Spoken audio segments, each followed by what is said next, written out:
help you to reorient yourself a little bit, because we know that money is convenient, and we know that it's a portable means of exchange, and we know that it's valuable in the immediacy of gratification and all of that.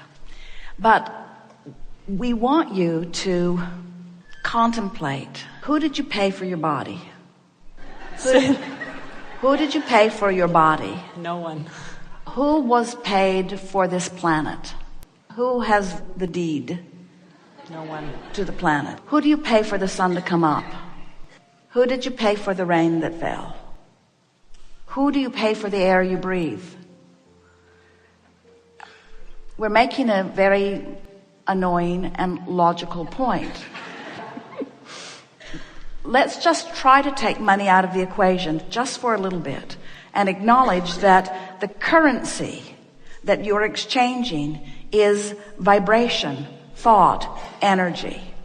And the success of your portfolio is indicated to you first by the emotion that you feel, and next by the manifestation that follows. So the currency is the thought, and the indication of how well you're doing is the emotion that you're feeling. So if we can just get off the subject of money just for a little while and talk about vibrational alignment with the desires that you hold, we promise you it will spring you forward so much more quickly. It's like, let me take this subject that I've practiced. In fact, I work for a place that practices it, and I work with people who practice it. And not only do I work with people who practice it, but they practiced it from their mother, who got it from their mother, who got it from their mother, who got it from their mother, who got it from their mother, who got it from their mother. So there's this long history of practice of this subject of money. And Abraham, I'd like you to help me clean it up here today. And we say, or not. In other words, it's not likely that we're going to help you or anyone clean up your negative thought. We can't get you to stop thinking a thought.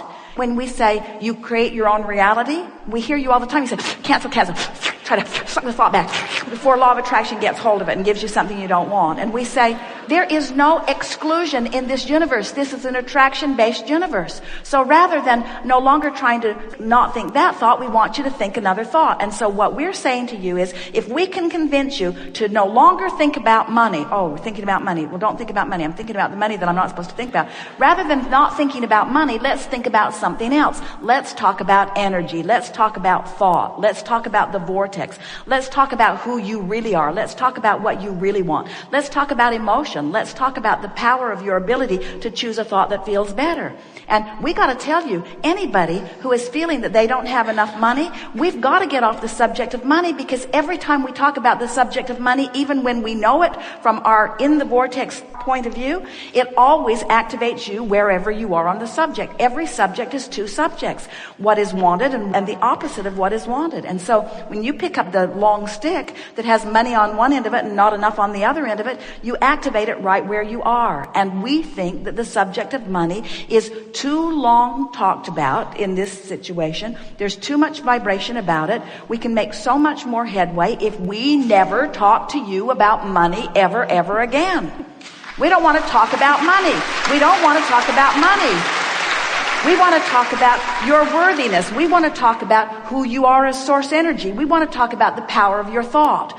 We want to talk about the universal forces that have your back. We want to talk about how everything is always working out for you, unless you get hold of a thought that poisons your mind and holds you in resistance in a chronic way and prevents you from getting what you want, you see? This subject is not about money. It's about attraction. It's about being a vibrational match to what I do want rather than a vibrational match to what I don't want, you see.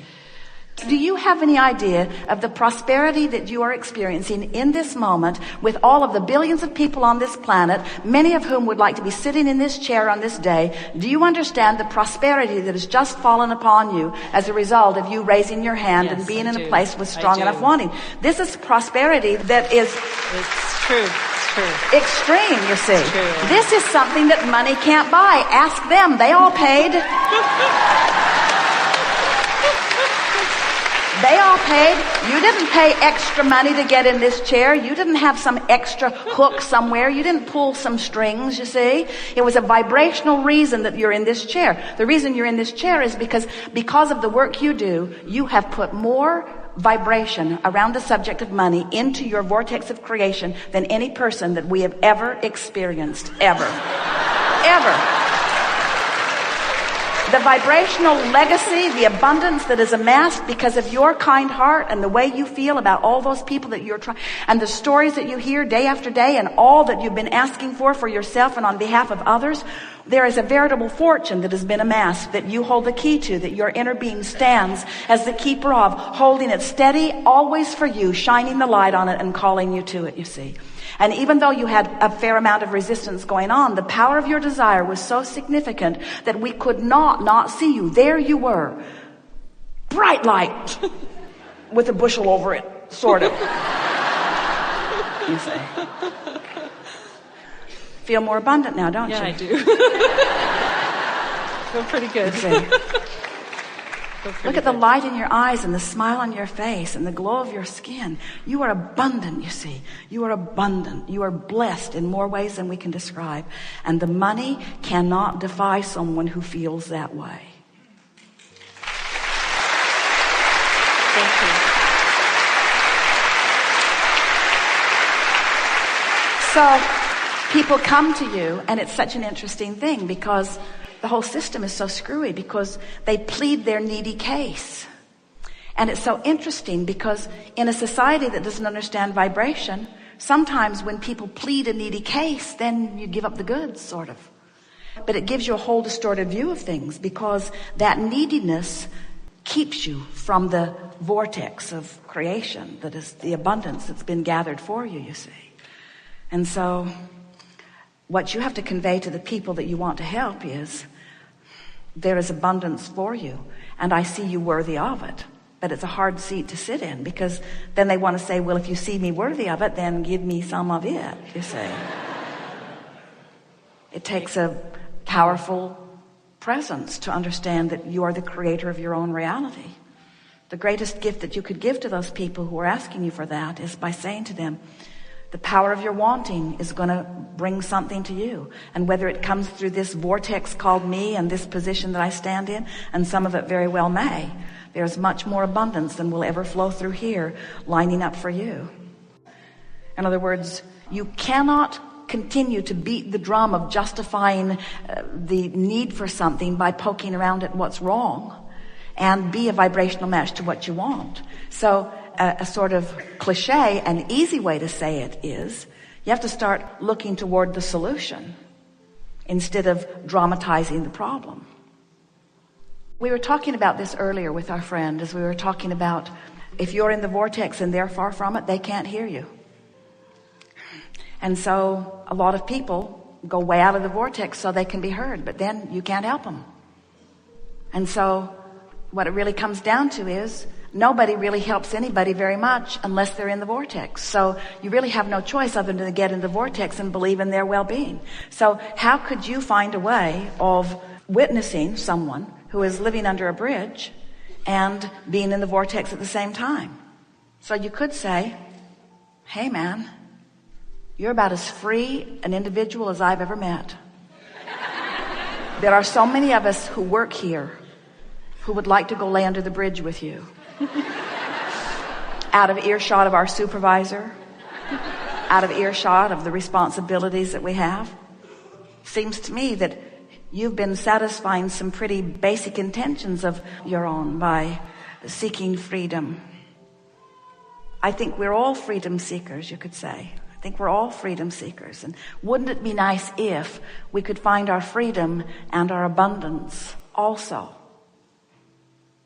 Say to him, I'm working on this because I don't think I have to give up one for the other. I think I can be free and abundant. And don't get me wrong, I'm still working on it.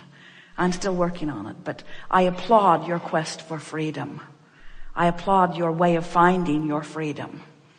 And if you really felt as good as I think I would feel in that freedom, then I think other good things would begin to flow to you. that really is the most powerful thing that you could say. You have to find a way of finding something in whatever it is that you're giving your attention to. Because what are the alternatives? Do you have the power with every person that you interact with to just write a check and save them from their plight? No. So are we correct in saying that in the majority of cases, you can't really do that much to relieve them from where they are? It's true.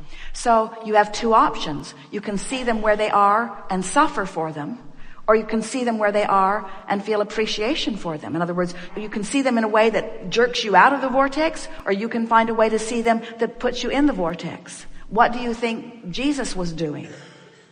In other words, he found a way to be in the vortex while he beheld them. It's the same sort of thing. What happens to most people is they just have knee-jerk reactions to whatever they're seeing. So if they see something sad, they're sad. And if they see something happier, they're happier. In other words, they sort of go with the wind, and then they feel out of control. But when you train yourself on purpose to think the thoughts, so which thought feels better to you? This poor man is sleeping in the cold and he's hungry under the bridge. Or this guy has chosen freedom over everything else. It matters so much to him that he is living like that. What a guy. Which feels better to you? The latter one. And so which serves him better? The latter one. You see. And what other option do you have? So sometimes people say, oh, Abraham, we fear that you are teaching selfishness. And we say, indeed we are. Because if you're not selfish enough to align yourself with all that you are, then you have nothing to give anyone anyway. If you're not selfish enough to align with the power and energy that creates worlds, then you have nothing to flow to another. So let's say you're seeing someone having a horrible experience. Maybe they're on the other side of the world. Maybe it's up close to you and you're seeing it in your day's work. So you know what you don't want, which means you put a new and improved version of them in your vortex of creation. So there it is. And now, let's say that you've been listening and you want to feel good and you are reaching for the best thought you can find. So you have deliberately and with no small effort, we agree, trained yourself into positive expectation about this one and this one and this one, so that you are connected to source and holding them as your object of attention at the same time. Do you know that one who's connected to the stream of well-being is more powerful than millions who are not? Everyone should have such a friend, you see. Not ready to give them a handout, not even really capable of giving them a handout, but seeing them and expecting good things for them. You holding them as your object of attention in the way that their inner being does. Do you know that is how you build bridges for them, you see. And as you have the luxury of time that you can focus on this one that way and on another one that way and on another one that way, you'll begin to hear things from them such as, I always feel at my best when I see you. You'll start seeing them. If they are people that you see on a regular basis, you'll start seeing them responding to the expectation that you are holding for them, you see. In other words, they're coming to you for assistance. They just have no idea the depth of assistance that you are able to give them.